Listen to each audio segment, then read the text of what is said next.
तो हेलो दोस्तों, आप सभी का स्वागत है। तो आज की वीडियो में मैं आप लोगों को दिखा रहा हूँ, एक पानी की जगह है हमारे यहाँ पे। तो देखिए पानी की जगह में ये जगह किस तरह का, देखिए कितने तरह के पौधे होते हैं पानी में। काफ़ी सुंदर दिखता है ये पौधा पानी में।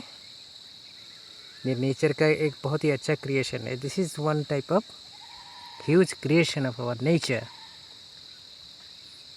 It's look very much beautiful. Some small flower surrounding a small pond. Thank you.